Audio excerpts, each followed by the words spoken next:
नमस्कार विद्यार्थियों, मेघराज गुरुकुल में आपका स्वागत है। और आज की क्लास आपके लिए लेके आए बहुत बेहतरीन होने वाली है, क्योंकि आपको बता दें कि आज हम बात करने वाले आपसे प्रतिशत जो टॉपिक है आपका आय व्यय पर आधारित प्रश्न। तो अपन बात करेंगे आपके सामने आय व्यय पर आधारित प्रश्न कैसे होते हैं, किस प्रकार के होते हैं, कैसे क्वेश्चन एग्जाम में देखने को मिलते हैं, उनके बारे में कंप्लीटली रोचक जानकारी, concept plus analysis question plus exam question, तीनों के बारे में कंप्लीटली इस वीडियो के माध्यम से जानने वाले दोस्तों। तो अपन बात करने वाले आपके सामने आय व्यय पर आधारित प्रश्न। अगर बात करें हम प्रतिशत में, तो दो प्रकार के प्रश्न एग्जाम में आपको देखने को मिलते हैं भी, और दोनों प्रकार के प्रश्नों के बारे में एग्जाम बात करने वाले हैं अपन। तो पहले उनको समझेंगे और उनको समझने के बाद फिर एग्जाम क्वेश्चंस के बारे में बात करेंगे अपन। तो चलो शुरू करते हैं। देखो, दो प्रकार के प्रश्नों के बारे में मैंने इसलिए कहा है कि कई बार तो इंसान कुल में से खर्चा करता है, जो होता है कुल पैसे होते हैं उसमें से खर्चा करता है, और कई बार शेष में से खर्चा करता है। इसलिए एग्जाम के अंदर दो प्रकार के प्रश्न पॉसिबल हुए हैं। तो चलो सबसे पहले हम कुल की बात करेंगे और कुल के बाद हम शेष पे बह जाएंगे। तो सबसे पहले अपन कुल की बात कर रहे हैं। तो मान लीजिए एक प्रैक्टिकली अप्रोच ले रहा हूं मैं। एक व्यक्ति की मासिक आय 8,000 रुपये है, मतलब एक व्यक्ति महीने में 8,000 रुपये कमाता है। एक व्यक्ति की मासिक आय 8,000 रुपये है, मतलब एक व्यक्ति महीने में 8,000 रुपये कमाता है। अब देखो खर्चा करने का जो सिस्टम है वो कैसे, देखो उसमें से 20% वो भोजन पर खर्च करता है, 15% बच्चों को ट्यूशन फीस पर खर्च करता है, 5% मनोरंजन पर खर्च करता है, और 30% मकान किराए पर खर्च करता है। मकान किराया खर्च करता है। तो उसकी मासिक बचत ज्ञात कीजिए। क्वेश्चन कंप्लीट होगा भैया, मतलब महीने में वो कितना बचत है ऐसा मैंने पूछा। तो पहले कंप्लीटली नोटिस करो कि उसने खर्चा कितना कर दिया।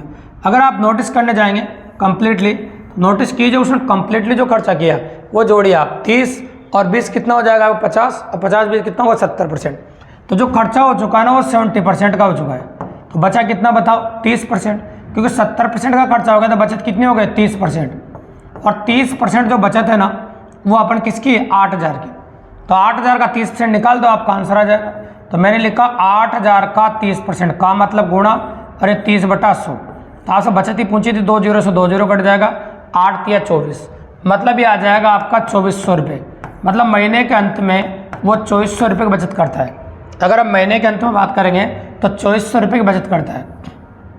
महीने के अंत में अगर हम बात करें आपके सामने तो वो 2,400 रुपये की बचत करता है। ठीक है, तो महीने के अंत में अगर प्रैक्टिकली अप्रोच अपन कर रहे हैं तो वो 2,400 रुपये की बचत कर देता है। ये अपन ने कह दिया आपके सामने। ठीक है, तो महीने के अंत में वो 2,400 रुपये की बचत करता है। ये आपका क्वेश्चन हो गया।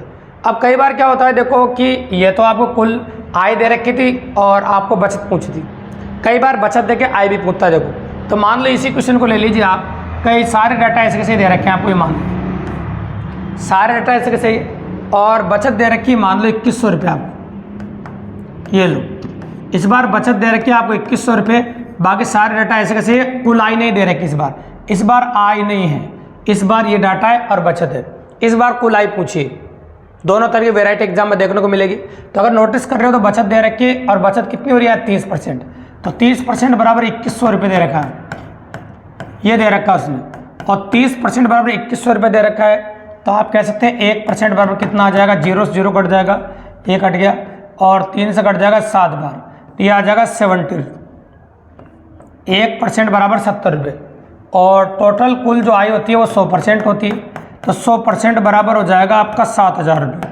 तो जो व्यक्ति इतना खर्चा कर रहा है और उसकी बचत 2,100 रुपये है, वो महीने के अंत में या कुल आय जो उसकी है वो 7,000 रुपये। ठीक है, कितना कमा लेता है वो, 7,000 रुपये कमा लेता है, क्योंकि 2,100 रुपये बचत कर रहा था। ऐसा अगर जब कुल की बात करें अपन, तो वहाँ पर दो तरह के सवाल बनते हैं एग्जाम के अंदर। जब कुल की बात करें, जब कुल में से खर्चा होता है तो वहाँ दो तरह की पॉसिबिलिटी बनती है। अब कई बार कई बच्चों को मन में आता है सर खर्चा तो शेष में भी किया जाता है, तो शेष में से खर्चा करते हैं तब क्या किया जाता है, देखो सुनो। तब आपको प्रैक्टिकली अप्रोच अलग रखनी पड़ेगी, क्योंकि वो क्लियर बोलेगा शेष का शेष का शेष का, ऐसे शब्दों का इस्तेमाल होता है। तो देखो याद रखिएगा, जब इस प्रकार इस्तेमाल हो तो बचत आपसे पूछे तो बचत आय में से निकलती भी, और जनसंख्या वाले तरीके से करेंगे भी। क्योंकि अगर एक ही खर्चा है तो लिखो 100 - x/100। अगर दो खर्चा है तो 100 - y/100, और 3 खर्चे हैं तो आप कह सकते हैं 100 - z/100, और ज़्यादा भी खर्चे हैं तो करते जाओ, यहाँ प्लस का चिन्ह नहीं आएगा जनसंख्या की तरह। कारण क्या है बताइए, क्योंकि खर्चा तो हमेशा माइनस में होता है, कभी क्या वर्दी होती है खर्चा नहीं, तो खर्चा हमेशा माइनस में होता है, इसलिए हमेशा माइनस में लेना पड़ेगा। तो बचत इस प्रकार से निकलेगी आपकी। और ये आपको तभी यूज़ करना है जब आप नोटिस करें का शेष का शेष का शेष का ऐसे शब्दों का इस्तेमाल हो, तभी इस्तेमाल करना है। ठीक है, तो चलो सैंपल दिखाता हूँ मैं आपको, सुनो। एक व्यक्ति की मासिक आय 50,000 रुपये है, मतलब एक व्यक्ति महीने में 50,000 रुपये कमाता है। तो सबसे पहले जो खर्चा होता है ना भैया, वो कुल में से होता है, शेष में नहीं होता, शेष बाद में बोलता है। उसमें से 20% भोजन पर खर्च करता है। देखो 20% भोजन पर खर्च हो गया। अब बोला भैया शेष का, नोटिस करना, ये शेष का जो लैंग्वेज है यही कमाल की है, जब शेष का बोला जाता है तभी इसको इस्तेमाल करते हैं अपन। शेष का 10% बच्चों की ट्यूशन फीस पर अगेन रिपीटेड शेष का, फिर वापस शेष का बोला है। ठीक है, वापस शेष का 30% मकान किराए पर खर्च करता है, ऐसे। तो उसकी मासिक बचत ज्ञात कीजिए, क्वेश्चन कंप्लीट होगा, मतलब महीने में कितना बचत है। तो भैया इस प्रकार से निकाल सकते हो। अगर एनसीईआरटी वाले तरीके से करते हो तो 3 स्टेप लगे क्वेश्चन करने के लिए, और इस तरीके से करोगे तो एक लाइन में क्वेश्चन कर पाएंगे आप। तो बताइए, आय दे रखी है आपको 50,000 रुपये, तो महीने की जो मासिक आय है वो 50,000 रुपये है, और बचत कितनी है आपकी पहले वाली, तो 100 माइनस 1/100, तो ये खर्चा है आपका। तो 20 घटाओगे तो कितना आएगा, 80/100, 10 घटाओगे तो कितना आएगा, 90/100, और 30 घटाओगे तो कितना आएगा, 70/100। ये आप लिख देंगे। अब जितने भी जीरो उनको काट दीजिए, 2 0 4 0 और 6 0, तो 4 0 5 0 और 6 0। ठीक है, अब देखो गुणा कीजिए, 8 पंजे 40, ये हो गया आपके सामने 40 गुणा 9 7 63, इस प्रकार से। ये 2 0 मैंने लगा दिया ऐसे कैसे, 4 3 12 हासिल 1, तो 25,200 रुपये आ गए। तो मतलब महीने के अंत में 25,200 रुपये की बचत कर लेगा वो। अगर इस प्रकार से पॉसिबिलिटी बनी और ये डाटा आपको दिए गए, तो महीने के अंत में 25,200 रुपये की बचत करेगा। तो इस प्रकार पॉसिबल एग्जाम में देखो क्या होता है कि इसमें 2 तरह की वैरायटी बनती है। या तो आपको आय दे दे, जैसे मैंने आय दी, बचत पूछी, कई बार बचत दे के आय भी पूछ लेता है, तो ये तो आप कर सकते हो, कोई बड़ी बात नहीं। कई बार बचत दे दे तो वो आय पूछ लेगा आपसे। लेकिन इसके अलावा भी एक इंपॉर्टेंट थिंग्स है जिसके बारे में अपन बात कर लेते हैं आपके सामने। देखो क्वेश्चन नंबर 4 में ये आपका 3 था, देखिए। तो क्वेश्चन नंबर 4 में अब यही बात करें कि ऐसा क्या दिया जाता है जिसमें दिक्कत हो जाती है बच्चों को। एक व्यक्ति की मासिक आय 10,000 रुपये, उसमें से 10% वो भोजन पर खर्च करता है, ऐसे कह देते हैं। फिर बोला शेष का शब्द का इस्तेमाल हुआ है।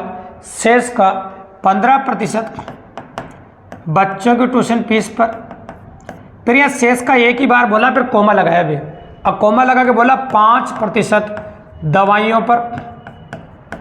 फिर बोला 20% मकान किराए पर, 10% मनोरंजन पर। इस प्रकार से खर्चा करता है।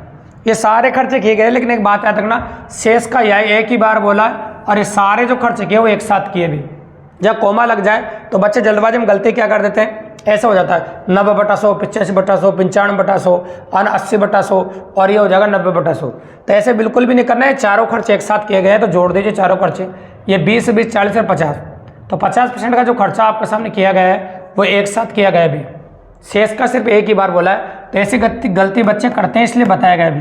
तो बचत हो जाएगी आपकी कितनी, 10,000, और पहला खर्चा 10%, तो 100 में से 10 घटाओगे तो कितना आ जाएगा, 90/100।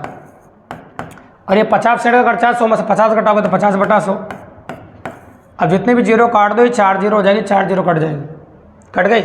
9 पंजे कितना होता है, 45, तो ये हो गया 4500 रुपये। तो महीने के अंत में कितने रुपये बचत कर लेता हो, 45 रुपये बचत करेगा। तो महीने में अगर हम बात करें आपके सामने 45 रुपये बचत करेगा, तो इस प्रकार से पॉसिबल है, ऐसे कर सकता है। तो मैंने कहा था 2 तरह के वैरायटी क्वेश्चन होते हैं जो कंसेप्टली अपन ने बताए। अब आप सोच रहे सर इन पे एग्जाम लैंग्वेज और एग्जाम क्वेश्चन कैसे देखने को मिलते हैं, तो बिल्कुल उन्हीं के बारे में बात करने वाले हैं अपन आए हुए आधारित प्रश्नों में कि एग्जाम लैंग्वेज एग्जाम क्वेश्चन किस प्रकार के देखने को मिलेंगे, तो उन्हीं के बारे में बात कर रहे हैं। तो किस प्रकार की पॉसिबिलिटी एग्जाम में है और किस प्रकार की बनती है, तो वही देख रहे हैं अपन। तो बोर्ड पर देखिए, आप स्क्रीन पर दिख रहा होगा क्वेश्चन आपको पहला, अपन आए हुए आधारित प्रश्नों की बात कर रहे हैं। तो नोटिस कीजिए, दोनों तरह के क्वेश्चन मिक्स आएंगे, या तो कई खर्चे कुलमस होंगे और कई खर्चे छेसमस होंगे, और कुछ सिंपल प्रतिशत क्वेश्चन होंगे जो डायरेक्टली यूँ समझो जिनमें ये दोनों में कुछ भी नहीं लग रहा हुआ, डायरेक्ट परसेंटेज पॉसिबल आए हुए का नाम ले रखा है बस, इसलिए अपन कर रहे हैं आपके सामने। ठीक है, तो चलो क्वेश्चन नंबर पहला जो स्क्रीन पर दे रखा है इसकी लैंग्वेज को पढ़ो, बहुत प्यारी लैंग्वेज है, बहुत मजेदार क्वेश्चन है। तो क्वेश्चन में कह रहा है श्रीमती सुजाता अपनी मासिक आमदनी का 7% अर्थार्थ मतलब बराबर होता है बेटा, आप जानते हैं जब अर्थार्थ शब्द का इस्तेमाल होता है उसका मतलब क्या होता है, बराबर। 7% अर्थात 2170 रुपये म्यूचुअल फंड में निवेश करती है। इसके बाद वह अपनी आमदनी का 18% आवर्ती जमा खाते में जमा करती है। वह अपनी आमदनी का 6% NSC में निवेश करती है। श्रीमती सुजाता का वार्षिक निवेश कितना है? तो देखो आप देखो 7% बराबर 2170 रुपये दे रखा है, आपको क्लियरली दे रखा है, तो पहले उसको यूज करो आप। तो 7% बराबर 2170, तो यहाँ से 1% का मान निकालो पहले आप, 310 रुपये, ये 1% का मान है। अब आपसे पूछा है श्रीमती सुजाता की वार्षिक निवेश कितना हुआ, मतलब पहले मासिक निवेश निकालना पड़ेगा आपको। क्या निकालना पड़ेगा आपको? मासिक निवेश। तो आप जानते हैं देखो मासिक निवेश कितना, अपनी आमदनी 7% अर्थात रुपये म्यूचुअल फंड में निवेश करती है, तो 7% म्यूचुअल फंड में निवेश करती है। 18% आवर्ती जमा खाता में, तो कितना होगा 25%, और 6% NSC में निवेश करती है, तो 31% का निवेश होगा। टोटल कितना निवेश हो गया? 31% का, और 31% बराबर अपन निकाल सकते हैं टोटल निवेश। तो ये समझो कंप्लीटली जो मासिक निवेश है, क्योंकि जो निवेश आपको दिख रहा है सारा मासिक निवेश है, तो 31 से दोनों साइड गुणा कर दो, 31%, 31 गुणा 310। अब यहाँ से ये मासिक निवेश आ जाएगा आपको मंथली निवेश, निकाल सकते, कोई बड़ी बात नहीं। ये 0 ऐसे कैसे हो जाएगा, और 31 को 3 बार, 31 कम 31 हासिल 3, और 31 3 93 होता है, और हासिल 3 कितना होगा 96, ये हो जाएगा। तो 9610। ये तो क्या हुआ पता आपको, निवेश दिख रहा है, ये तो मासिक है। वार्षिक निकालने के लिए किससे गुणा करना पड़ेगा आपको? 12 से गुणा करना पड़ेगा। कितना किससे गुणा करना पड़ेगा? 12 से। तो ये 0 ऐसे कैसे, 12 1 कम 12 हासिल 1, 12 छंग 72, और 1 कितना होगा आपका 73, हासिल कितना होगा 7, 12 निमा 108, 115 हो जाएगा। ये लो, तो ये आ गया वार्षिक निवेश इसका, प्लस साल में कितना निवेश करती है, तो ये आ गया आपका 1,15,320। तो answer is 1,15,320, answer option number D. बिल्कुल सिंपल सी बात, 1,15,320 ये आपका आंसर हो जाएगा। इस प्रकार से कर सकते हैं अपन। तो ये पहला सवाल था, तो इसमें कोई बड़ी बात थी नहीं। देखो जितना निवेश किया उसी को काम में लेना है, यूनिक बेस 100% किया, ऐसा कुछ भी नहीं किया उसने। और क्लियरली बोला अर्थार्थ शब्द का इस्तेमाल हुआ है। तो अर्थार्थ का मतलब आप जानते हैं कि जहाँ अर्थार्थ शब्द का इस्तेमाल हो जाता है तो उसका मतलब बराबर ही होता है।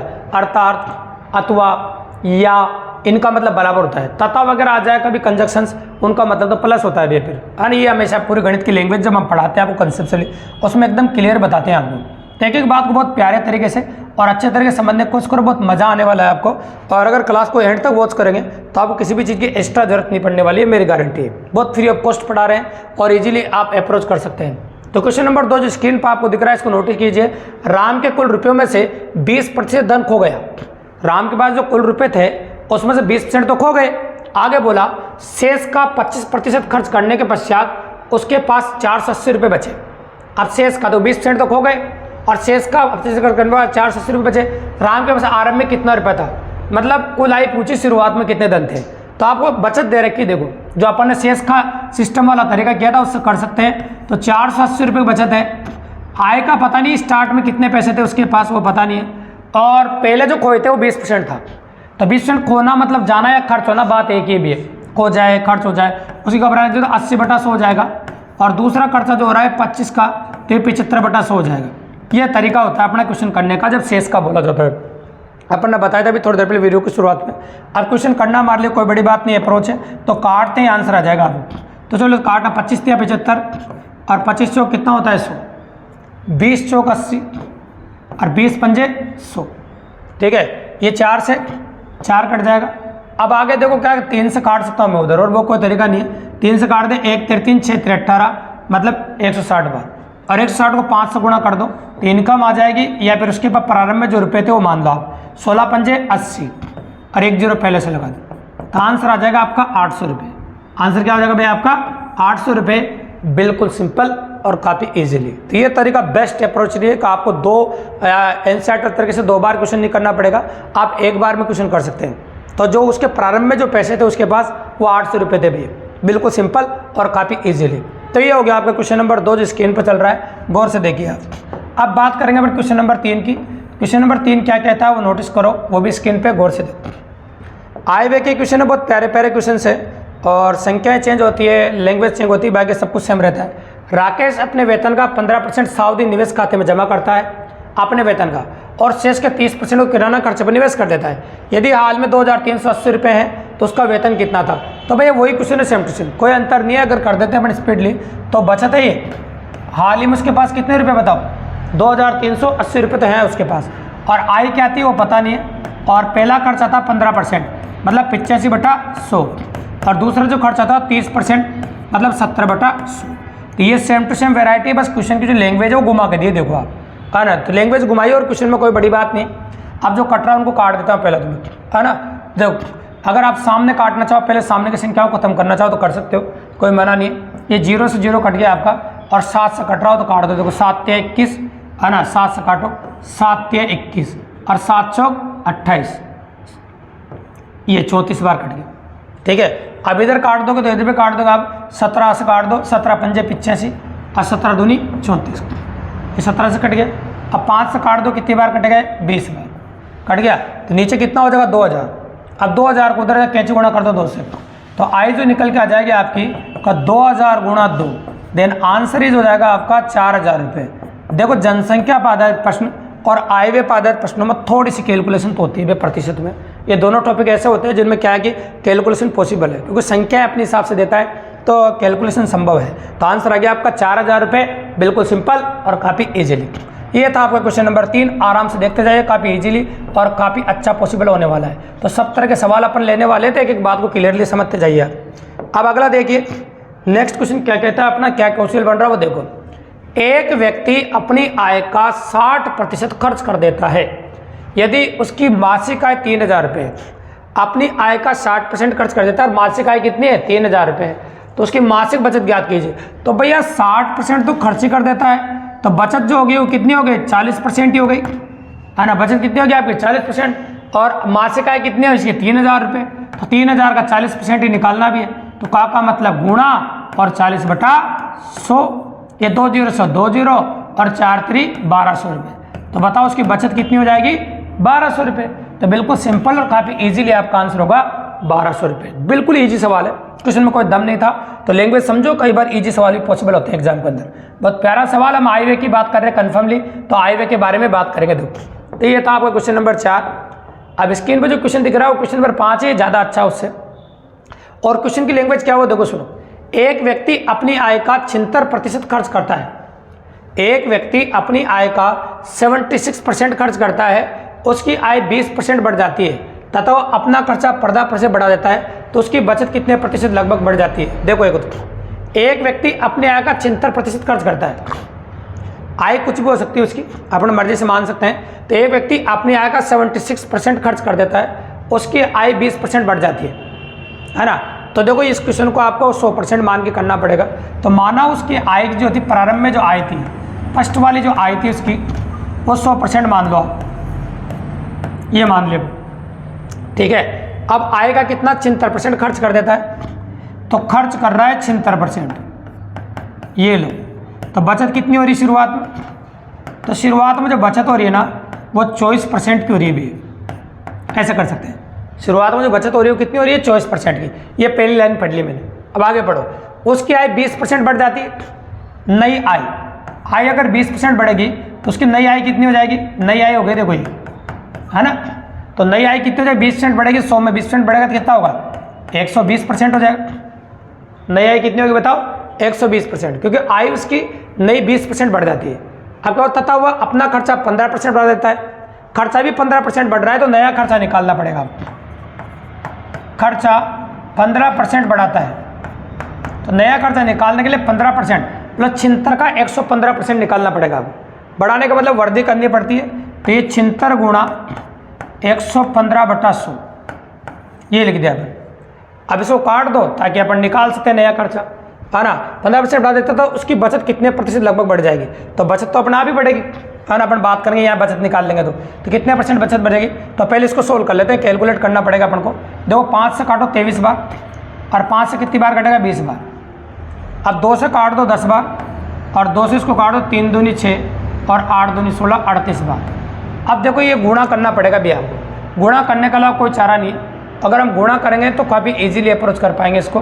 तो लिख देते हैं 38 गुणा 23, जैसे भी आप गुणा करते हो वैसे गुणा कर दो। मैं गुणा कर रहा हूँ इसको 8 या 24, हासिल 2 हो जाएगा आपका, है ना। 2 हो गया, इधर गुणा करो 3 3 9, 8 दूनी 16, है ना। कितना हो जाएगा 25 आपका, और 25 सर यहाँ कितना हासिल था आपका 2, तो 27, और हासिल कितना हो जाएगा आपका 2, 3 दूनी 6, या 874 रुपये दो।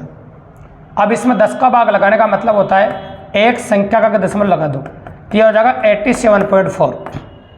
ये नया खर्च आ गया। अब नया खर्च आ गया तो भैया नई बचत भी निकालनी पड़ेगी मुझे। तो नई बचत निकालने के लिए आपको क्या करना पड़ेगा, 120 में से घटाना पड़ेगा नई बचत निकालने के लिए। तो यूँ घटा दीजिए, आप समझो 88 घटा दीजिए। कितना घटा दो, 88 घटा सकते हैं, बट बिल्कुल सिंपल सी बात है। जब 88 घटाओगे तो 12, तो 32.6 के आसपास आ जाएगा, या 32.6% आ जाएगा। तो ये आ गया आपकी नई बचत। और बताओ पुरानी बचत क्या थी आपकी, नोटिस की कर सकते हैं आप। तो ये तो देखो नई बचत आ गई आपकी, क्योंकि नया खर्चा था इस प्रकार पॉसिबल बन रहा था। अब आपसे पूछा कि नई बचत लगभग कितने % होगी, तो बचत दिखी रही पहले 24 थी आपकी, अब कितनी बचत हो रही है आपके, देखो 32 पॉइंट समथिंग एल्स हो रहा है आपका, देख लीजिए इसके बराबर ही हो रहा है 32% के आसपास। तो नई बचत हो रही है आपकी 32 पॉइंट समथिंग हो रही है, ऐसा कह सकते हो आप। तो ये बोला बचत कितने % लगभग बढ़ जाएगी, तो बचत पहले इतनी थी देखो, और इतनी हो गई, तो ये समझ लो कि आप इसमें जितनी इंक्रीमेंट हो रहा है उतनी बचत बढ़ जाएगी। ठीक है, जैसे ये 24 है तो 12 पॉइंट समथिंग हो जाएगा, ये इतनी बचत आपकी बढ़ जाएगी। जो ऑप्शन इस प्रकार नहीं दे रखा है, तो ऐसे क्वेश्चन कर सकते हैं, कोई दिक्कत की बात नहीं, बिल्कुल सिंपल ही। तो पहले नया निकालो और नए में से आप बचत देख लो पुरानी कितनी थी और नई कितनी थी, तो ऐसे क्वेश्चन कर सकते हो, बिल्कुल सिंपली और काफ़ी ईजिली है। तो ये था आपका क्वेश्चन नंबर 5। अब क्वेश्चन नंबर 6 स्क्रीन पर दिख रहा है, इसको नोटिस करो आप क्या कह रहा है, देखो सुनिए। क्वेश्चन नंबर 6 कह रहा है एक परिवार में चावल, मछली तथा तेल पर खर्च का अनुपात दे रखा है 12:17:3 दे रखा है। इन वस्तुओं के मूल्य क्रम से 20%, 30% तथा 5-15 ये दे रखे 50% बढ़ जाए हो, तीन वस्तुओं को होने वाले खर्चों में कितने % की वृद्धि होगी। तो देखो एक परिवार में चावल, मछली तथा तेल पर खर्च का अनुपात दे रखा है, तो खर्च का अनुपात दे रखा है देखो, है ना। अब खर्च का अनुपात है 12:17:3। कई बार क्या होता है देखो टाइपिंग में संख्या मिस्टेक हो जाती है, तो हो सकता है कि आंसर नहीं मिले, लेकिन सेम टू सेम पॉसिबिलिटी है। तो ये लिख दिया मैंने आपके सामने। इन मूल्यों में 20%, 30% तथा 50% बढ़ गए तो इन वस्तु होने वाले खर्चों में कितने % वृद्धि हो जाएगी। तो ये खर्च का अनुपात दे रखा है भी, तो वृद्धि हो रही है। तो पहला तो कितना बढ़ रहा है बताओ 20%, तो 12 का 120/100 वृद्धि हो तो 100 में जोड़ के लिखते हैं भी, नया अनुपात आ जाएगा आपको, है ना। बढ़ जाए तो इन वस्तुओं पर होने वाले खर्चों में कितने % की वृद्धि हो जाएगी, होने वाले खर्चों में कितने % की वृद्धि हो जाएगी। तो टोटल खर्चों की बात कर रहे हैं अपन, मान लो कोई भी चीज़ ये बढ़ रहे हैं और फिर टोटल जो आय आ रही है वो उनके बराबर कर देंगे, तो कितनी वृद्धि हो रही है वो अपन निकाल देंगे। ठीक है, तो पहले इसका निकाल देते हैं जो दे रखा है अपन को, भाई वृद्धि होने के बाद क्या है और पहले क्या था। और इसका एक और तरीका बता देते हैं आपको, पहले आप उसको 100 से गुणा भी कर सकते हैं। तो ये 1200 मान लो, ये 1700 मान लो, ये 300 मान लो, ठीक है। ऐसे 100 से गुणा करके संख्याएं मान सकते हैं। फिर पहले खर्चे में 20% की वृद्धि करो, फिर दूसरे खर्चे में 30% की वृद्धि करो, फिर तीसरे खर्चे में 50% की वृद्धि करो। अब जो टोटल जो आएगा अब देखना पड़ेगा पर टोटल कितना आ रहा है और पहले कितना था, है ना। अब यहाँ पॉइंटों में आएगा, इसलिए क्या करते हैं अपन 100 से गुणा कर देते हैं। तो 100 से गुणा कर देते हैं अपन, देखो सुनो, ताकि संख्या का भी इजीली कटे और अपन को आसानी से पता चल जाए। तो देखो मान लीजिए पूरी समीकरण को हम 100 से गुणा कर देते हैं, ये लो करते हैं 100 से गुणा। अब बताओ शुरुआत में कितना हो रहा है आपका, 100 से गुणा करते हैं 3200। तो पहले 3200 रुपये खर्चा हो रहा था, मैं ऐसे मान लो आपके सामने। अब खर्चे में वृद्धि हो रही है, इन वस्तुओं के मूल्य तथा बढ़ गए। अब वस्तुओं के मूल्य बढ़ गए, आना जो वस्तुएं आपको दे रखी है ना, तो उसका मूल्य अपन इंक्रीमेंट करेंगे। तो देखो अगर हम बात करें 1200 रुपये, जो 1200 रुपये आपको दे रखे हैं, तो 1200 पे कितना हो रहा है आपका 50%, तो 50% बढ़ा के ले लेते हैं अपन। तो 1200 का 150/100 ये पहले वाले का निकाल देंगे अपन, है ना, इस प्रकार से। और दूसरे वाले का कितना निकालेंगे अपन, 1700 का कितना बढ़ रहा है इसका 30%, तो 130/100। और अगले वाले का जब निकालेंगे अपन तो इसका भी निकाल दें अपन, 300 का 150/100। अब इन तीनों को सोल्व कर देंगे अपन। तो तीनों को सोल्व करके जो जोड़ेंगे, प्लस करना पड़ेगा देखो तीनों को। जब तीनों को जोड़ेंगे तो जो जोड़ आएगा और इनका योग और इन तीनों का अंतर, इन तीनों के जोड़ में से जैसे योग आ गया आपका, जोड़ आ गया, उसमें से ये घटा देना। जो अंतर आए उसमें पहले वाले का भाग लगे, गुणा 100 कर देना, प्रतिशत में आपका आंसर आ जाएगा। जो ऑप्शन में नहीं मिलेगा आपको नन ऑफ दीज देना पड़ेगा, इसलिए ऑप्शन आपका जो कर रखा है अपन ने वो नन ऑफ दीज कर रखा है, वो इसलिए पॉसिबल कर रखा है, ऐसे कर सकते हो आप। तो ये क्वेश्चन नंबर 6 था आपका, इस प्रकार से कर सकते हैं। अब आ जाओ क्वेश्चन नंबर 7 पे। 7 नंबर क्या कह रहा है देखो सुनो। क्वेश्चन नंबर 7 की लैंग्वेज देखो, स्क्रीन पे क्या चल रही है वो देखिए। राम के खर्च तथा बचत का अनुपात। तो एक व्यक्ति राम और उसके खर्च तथा बचत का अनुपात दे रखा है। एक तो खर्च दे रखा है और एक बचत दे रखा है। इन दोनों का जो अनुपात दे रखा है वो 5:3 है, वो खुद ने बोला है। यदि उसकी आय 12% बढ़ जाती है, आय कितनी बढ़ जाती है? 12% बढ़ जाती है और खर्च 15% बढ़ जाता है। आय बढ़ेगी तो खर्चा भी बढ़ेगा ऐसे, तो 15% बढ़ जाता है तो उसकी बचत कितने प्रतिशत बढ़ेगी? तो भैया फिर आपको मानना पड़ेगा। तो मान लीजिए उसका जो खर्चा है ना वो 500 रुपये मान लो और बचत 300 रुपये मान लो, अनुपात में दे रखा है। अब जब खर्च आ गया आपका 500 रुपये, बचत आ गई 300 रुपये, तो बताओ आय कितनी हो गई? 800 रुपये। आय तो 800 रुपये होनी है ना, दोनों का जोड़ ही तो आय होती है भाई। खर्चा और बचत जोड़ दो तो आय आ जाती है। तो मैंने 100 गुणा कर दिया सैंपल के लिए, तो ये आय और खर्चा हो गया, ये 800 रुपये हो गया। अब क्या बोल रहा हूँ, यदि उसकी आय 12% बढ़ जाती तो आय बढ़ती है 12%, तो नई आय निकाल देता हूँ मैं। नई आय 12% बढ़ने का मतलब है 800 का 112% होगी, ये 12% बढ़ गई। तो ये 2 0 से 2 0 कट के नई आय आ जाएगी आपकी 8 दूनी 16 हासिल 1 8 8 9 896 रुपये हो गए भी, ये नई आय हो गया है। और खर्च 15% बढ़ जाता है तो नया खर्चा भी निकाल देता हूँ। खर्च 15% बढ़ जाए तो नया खर्चा, तो नया खर्चा निकाल सकते हैं अपन। तो बताओ 500 था पहले, अब कितना बढ़ रहा है? 15%। तो 500 का 115%, 2 0 से 2 0 कट गई, ठीक है। 5 पंजे 25 हासिल 2, ये 7 हो जाएगा, ये 575 रुपये। तो 75 रुपये खर्चा बढ़ गया और आय भी बढ़ गई आपकी, जितनी बढ़नी थी 896 रुपये आय बढ़ गई। अब क्या बोला, तो उसकी बचत कितने प्रतिशत बढ़ेगी? तो अगर आप नोटिस कर रहे हैं तो देखो पहले बचत देख लो, इधर बचत कितनी हो रही है। उधर तो बचत हो रही थी 300 रुपये की, है ना, और इधर बचत जो हो रही है ना वो कितनी हो रही है वो नोटिस करो। तो देखो नया खर्चा कितना होगा? 575 रुपये का। कब आया कितना? 896 रुपये। तो इसमें से इसको घटा दो, बचत आ जाएगी। तो बचत निकाल देते हैं अपन, घटाई। तो देखो 6 में से 5 गया तो 1, ये आ जाएगा 2 और ये घटाओगे तो कितना आ जाएगा आपका? 3। तो 3 से 21 रुपये की बचत हो रही है। कितनी बचत हो रही है? 3 से 21 रुपये की। और पहले बचत कितनी हो रही थी? 300 रुपये की। तो 300 के पहले हो रही थी और 3 से 21 की अब हो रही है, तो बचत में कितने प्रतिशत की वृद्धि हो गई? तो बताओ दोनों का अंतर कितना होता है? 21 रुपये। अंतर बटा पहला वाला और गुणा 100, ये आ जाए कितने प्रतिशत वृद्धि हुई? अंतर बटा पहला वाला, जिसे तुलना करते हैं तब क्वेश्चन कर सकते हो। 2 0 से 2 0 कट जाएगा, 1 7 21। तो भैया कह सकते हैं कि जो वृद्धि होगी वो 7% की हो जाएगी। कितने परसेंट की वृद्धि हो जाएगी? 7% की वृद्धि हो जाएगी बचत के अंदर। बिल्कुल सिंपल और काफ़ी इजीली इस प्रकार से आपको करना पड़ेगा क्वेश्चन, और आसानी से कर सकते हो। तो आंसर आ जाएगा आपका 7%। ये था आपका क्वेश्चन नंबर 7। क्वेश्चन नंबर जो 8 जो स्क्रीन पर आपको दिख रहा है, इसको नोटिस कीजिए क्या कह रहा है क्वेश्चन, और क्वेश्चन की लैंग्वेज अपने क्या कहना चाहते हैं उसको नोटिस कीजिए। देखिए आप, तो क्वेश्चन कह रहा है एक व्यक्ति अपनी आय का 75% खर्च करता है, उसकी आय 20% बढ़ जाती है और वह अपने खर्चे में 15% की वृद्धि कर देता है, तो उसकी बचत में कितने प्रतिशत की वृद्धि हो जाएगी, ऐसे बोला है। तो भैया सेम क्वेश्चन है, ऐसा क्वेश्चन भी थोड़ी देर पहले भी किया था अपन ने। आय को 100% मानना, मैं वापस रिपीट कर देता हूँ। आय 100% मानना है और आय में से 25% खर्चा होगा तो बचत कितनी बची? 25%। अब आय में वृद्धि करो तो नई आय 120% हो जाएगी, और खर्चे में 15% की वृद्धि कर रहे तो वृद्धि खर्चे में कर दो, जो नई बचत आएगी उसमें से पुरानी बचत घटा देना, तो आंसर आ जाएगा। ऐसा क्वेश्चन अपन थोड़ी देर पहले किया, अपन ने देखा हो, इससे पहले देख लेना। एक क्वेश्चन ऐसा है, दूसरा है, तीसरा शायद। तो ऐसा क्वेश्चन तो कर चुके हैं अपन, दोबारा नहीं करेंगे, सेम टू सेम क्वेश्चन, बस संख्या बदली, संख्या बदल का है। अगला क्वेश्चन जो दे रखा 9 नंबर, उसको देखो।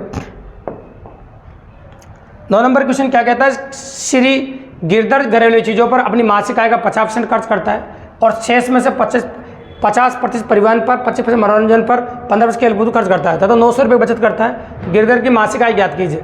तो भैया आपसे बचत दे रखी, मेन मुद्दा तो ये है। और शेष का शब्द का इस्तेमाल किया, देखो पहले नोटिस करोगे तो शेष में से बोला है। और ये जो खर्चे किए गए ना, नोटिस करो, तीनों खर्चे एक साथ हुए हैं। ये तीनों खर्चे क्या हुए? एक साथ हुए। तो ये तरीका आता है अपन को, बिल्कुल सिंपल सी बात है। तो बचत दे रखी है आपको 900 रुपये, आय हमको पता नहीं है, आय ऐसे किसी लिख दो, और पहला जो खर्चा दे रखा है वो 50%, तो कुल में से होता है, तो ये लिख दिया मैंने, पहला खर्चा 50/100, और बाकी सारे खर्चे एक साथ हुए हैं। तो एक साथ हुए तो जोड़ो इनको, 50%, 25% और 10%, ये कोमा लगाए सब में, तो सारे खर्चे एक साथ हुए हैं। तो 50 75 कितना होगा? 85%। तो 85% खर्चा एक साथ हुआ है, यानी कह सकते हैं तो बचा कितना? 15/100। ये लो 100 - 85/100। अब आ जाएगी आई कितनी है आपकी, वो बिल्कुल सिंपल सी बात है। तो चलो काटना शुरू करो जो भी कट रहा है आपका, और काटना तो पड़ेगा। देखो तो चलो 50 से कितनी बार कट जाएगा, 2 बार। अब उधर 15 से काट दो, अब 15 छंग 90 हो जाएगा, 60 बार कटेगा। और 60 को आप 100 से गुणा कर दो, या फिर इधर 2 को भी ले जाना पड़ेगा, उधर 120 हो जाएगा। तो आई हो जाएगा 120 गुणा 100, यानी कि 12,000 रुपये। उसकी मंथली जो इनकम है, ये मासिक आय जो कितनी है, वो 12,000 रुपये। बिल्कुल सिंपल और काफ़ी ईजिली। तो ऐसे क्वेश्चन कर चुके हैं अपन, कोई बड़ी बात नहीं, पर प्रैक्टिस वेरिएंट था इसलिए अपन ने करवा दी। तो ये आ गया आपका क्वेश्चन नंबर 9। अब क्वेश्चन नंबर 10 जो स्क्रीन पर चल रहा है, इसको देखो, अच्छा क्वेश्चन है, इंपॉर्टेंट पॉसिबिलिटी है। आशा की मासिक आय दीपक की मासिक आय की 60% और माया की मासिक आय की 120% है। यदि दीपक की मासिक आय 7800 रुपये है तो माया की मासिक आय कितनी है? बहुत प्यारा सवाल है। तो 3 लोग हैं मेरे पास, एक तो आशा है, ठीक है, देखते जाओ। आशा की मासिक आय दीपक की मासिक आय से मासिक आय की 60% है ना, तो ये दीपक है। और ये आगे बोला है और किसके लिए आता है? फर्स्ट पर्सन के लिए। तो और कौन है यहाँ पर? देखो आशा की मासिक आय दीपक की मासिक आय की 60% है, और तो ये आशा के लिए आया भैया।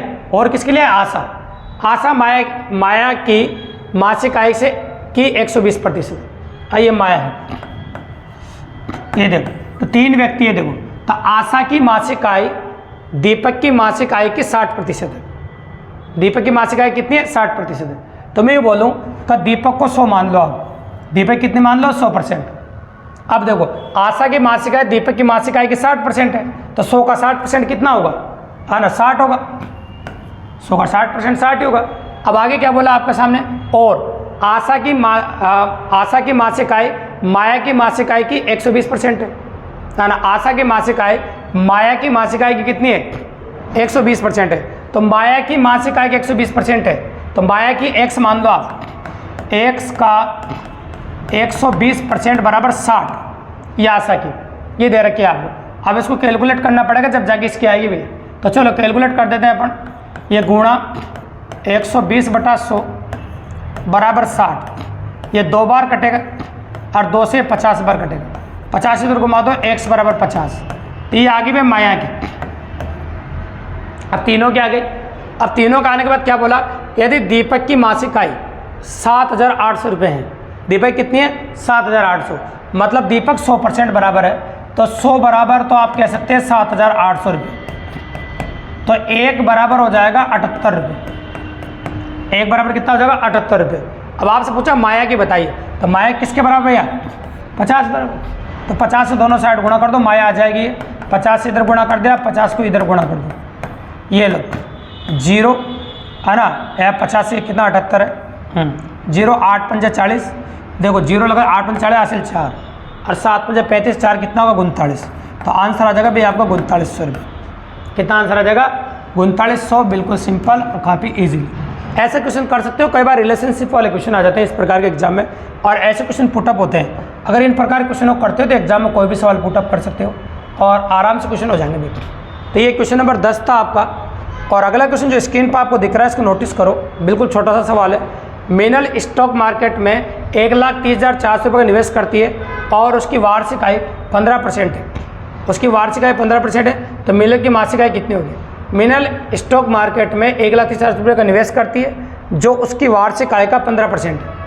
उसकी वार्षिक आय का कितना परसेंट है बताओ? 15% है। इतना निवेश करती है जो उसकी वार्षिक आय का 15% है। यार मतलब वार्षिक आय जो है ना, उसका 15% के बराबर ही है। तो आपको वार्षिक आय निकालनी है ना। तो वार्षिक आय का 15%, तो आय निकालने के लिए हमारे कोई बड़ी बात नहीं। माना वार्षिक आय का 15% ये है, तो माना उसकी वार्षिक आय x मान लो आप, है ना। और मासिक पूछिए, तो x का 15% बराबर 1,30,401, है ना। अब यहाँ से क्या आ जाएगी आपकी? उसकी वार्षिक आय आ जाएगी।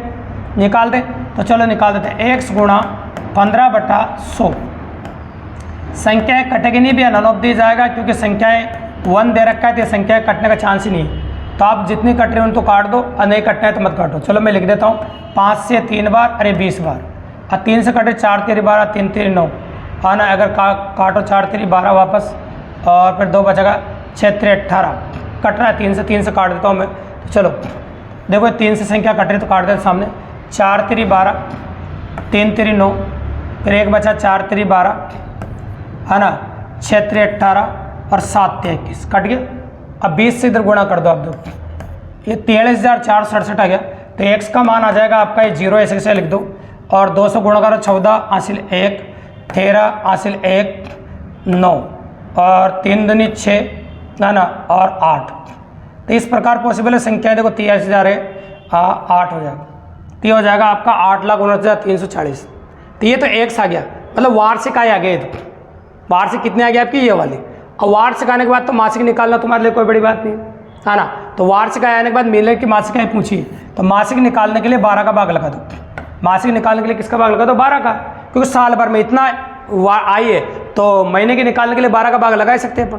तो देखो पहले 4 से कट जाएगा, 4 से काट दो आप तो संख्या का लगभग पता चल जाएगा अपन। ठीक है, 2 चौक 8 1 चौक 4 कितना हुआ 7 चौक 28 3 चौक 12 और 1 बचा आपका 3 चौक 12 और 5 चौक 20। अब आ गया आपका 3 बार। अभी जो संख्या है भैया 3 से कटेगी और आप जानते हैं तीनों संख्या ऐसी दे रखी तो संख्या आंसर जो आएगा अपना वो पॉइंटम आएगा, इसलिए आंसर क्या आएगा नन ऑफ दीज। इसलिए ऑप्शन नन ऑफ दीज दिया था अपन ने। ठीक है, क्योंकि संख्या जो आएगी दशमलव में आएगी, जो ऑप्शन में नहीं मिलेगी आपको। ठीक है, तो ये क्वेश्चन नंबर 11 था आपका, जिस प्रकार से अपन कर सकते हैं बिल्कुल सिंपल और काफ़ी ईजिली। अब अगला जो क्वेश्चन आपको दे रखा है इसको नोटिस करो, ये भी बहुत प्यारा और मजेदार क्वेश्चन है। स्क्रीन पर देख रहे हो आप, देखो नोटिस करो। 100 रुपया अपने मासिक वेतन का 25 बीमा पॉलिसी में निवेश करती है। वो अपने मासिक वेतन के 15% को खरीदारी में और 35% पारिवारिक खर्चों पर खर्च करती है। ये तीनों खर्चे अगर आप नोटिस कर रहे हैं, तीनों कुल में से किए गए खर्चे हैं भी। तीनों खर्चों गौर से देखो तो जोड़ दो, तीनों खर्चों कितने हो जाएगा 75% खर्चा कर चुकी है और बचत कितनी हो जाएगी 75% खर्चा हो गया तो 25% की बचत हो गई। और बचत किसके बराबर दे रहा है क्या आपको 9,050 के बराबर, तो 25% बराबर 9,050 रुपये ये बचत दे रखी है आपको। अब बोलो 100 रुपये की वार्षिक आय ज्ञात कीजिए, तो पहले मासिक तो निकाले, तो मासिक निकालने के लिए 4 से दोनों साइड गुणा कर दो क्योंकि 100% मासिक आय हो जाएगी। तो 100% आ गई आपकी मासिक आय और इधर गुणा करोगे तो 36,200 रुपये हो गए। तो 36,200 रुपये जो आपके सामने निकल के आया ये तो मासिक आय। अब वार्षिक निकालने के लिए आपको 12 से गुणा करना पड़ेगा क्योंकि वार्षिक एक महीने में इतना कमाता तो 12 महीने में कितना कमाएगा 0 0 12 दूनी 24 हासिल 2 होगा 12 छंग 72 2 कितना होगा 74। हाँ 12 छंग 72 नहीं हो जाएगा आपका, देखो 2 0 ऐसे किसी 12 दूनी 24 का 4 हासिल 2 12 छंग 72 2 कितना होगा 74 हासिल 7 और 12 तिया 36 और 36 7 कितना होगा 43। तो 4,34,400 4,34,400 ये आपका आंसर पूरा मिलेगा। तो नोटिस नहीं मिलेगा तो ऑप्शन। तो इस प्रकार से क्वेश्चन कर सकते हैं बिल्कुल सिंपल और काफ़ी इजीली। अब अगला क्वेश्चन जो स्क्रीन पर आपको दिख रहा है इसको नोटिस करो क्या कहना चाहता है क्वेश्चन। ये देखो, एक आदमी अपने वेतन का 65% खर्च करता है और प्रति मास 525 रुपये की बचत करता है। आप 65% तो खर्च कर ही देता है तो बचत कितनी हो रही है 35% की ये बचत हो जाएगी खर्च करने के बाद। तो उसकी मासिक आय बताइए और बचत प्रति मास 525 रुपये की बचत करता है तो 35% बराबर 525 रुपये ये बचत के बराबर दे रखा है।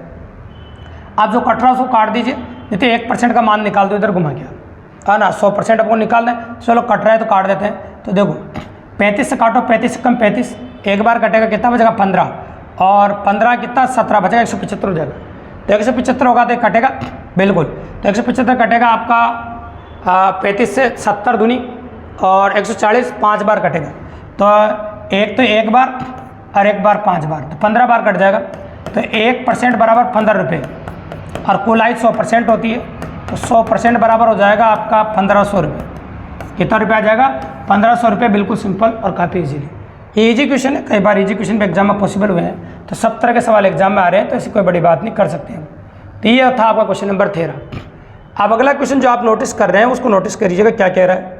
देखिए, एक व्यक्ति ने अपनी आय का 20% अपने बड़े पुत्र को दे दिया, शेष का, अब शेष का शब्द का इस्तेमाल हो गया, देखो ये देखो 30% अपने छोटे पुत्र को दे दिया, फिर शेष बचाई हुई राशि का 10% टेस्ट में दे दिया। तो इस प्रकार उसके पास 10,080 रुपये बचे तो उसकी आय ज्ञात कीजिए। तो बचत दे रखी है भैया 10,080 रुपये, आपको आय पता नहीं है, जो खर्चे दे रखे उनको लिख देते हैं अपन। तो पहला खर्चा 20 का है तो 80/100, दूसरा खर्चा 30 का है तो 70/100, तीसरा खर्चा 10 का है तो 90/100। अब यहाँ से आय निकालना हमारे लिए कोई बड़ी बात नहीं, काटते ही आपका आंसर आ जाएगा। तो चलो काट देता हूँ मैं बिल्कुल सिंपली। तो चलो काटता हूँ। तो जीरो गिनो पहले, तो जो जीरो गिना आ रही है आपकी तो उनको गिनो, 1 0 से 1 0 कट जाएगी सामने और ये 2 0 जो आपको दिख रही है 2 0 में नीचे काट दी। अब 8 का पार्ट आप बोलिए कट जाएगा इधर, 1 अट्ठे 8, 2 अट्ठे 6 अट्ठे 48। अब आप 9 से काट दीजिए, एक नाम नाम, और 9 चौक 36, 7 से काटो 7 दूनी 14, मतलब 2 बार। अब इधर कितना दिख रहा है आपको 4 0, तो 4 0 2 के पीछे लगा दो तो आई आ जाएगी आपकी, तो आई आ जाएगी 4 0 2 के पीछे लगाने के बाद, तो आई कितनी हो जाएगी बताओ आपकी 20,000, कितनी हो जाएगी आपकी 20,000 रुपये उसकी मासिक आय आ जाएगी, जो ऑप्शन में आपको दे रखी क्वेश्चन नंबर पॉसिबिलिटी है। तो ये क्वेश्चन नंबर 14 हो गया आपका। इस प्रकार से कर सकते हैं। ऐसा जो एनालिसिस क्वेश्चन अपन लिए उनमें भी अपन आपको बता चुके हैं। तो कंप्लीटली जो एनालिसिस क्वेश्चन अपन ने लिए उनमें इजीली अप्रोच किया अपन ने। अब देखिए आज का आखिरी सवाल और इम्पोर्टेंट पॉसिबिलिटी। तो आज का आखिरी सवाल क्या कहता है अपना, देखो सुनो।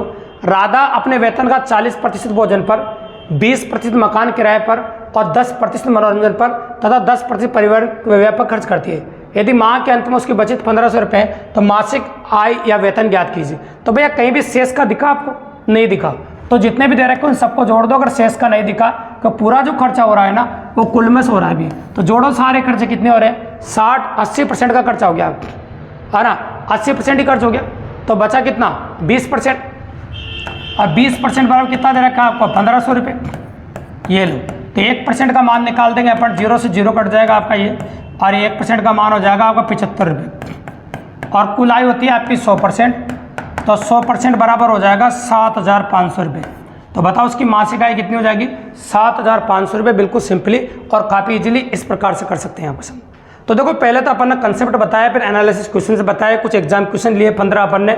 अगर वीडियो आपने कंप्लीटली देखा है तो मेरी गारंटी है कि एग्जाम में हाईवे से रिलेटेड कोई भी क्वेश्चन एग्जाम आता है कैसा भी प्रकार का, किसी भी प्रकार का, तो आप 100% कर सकते हैं दोस्तों।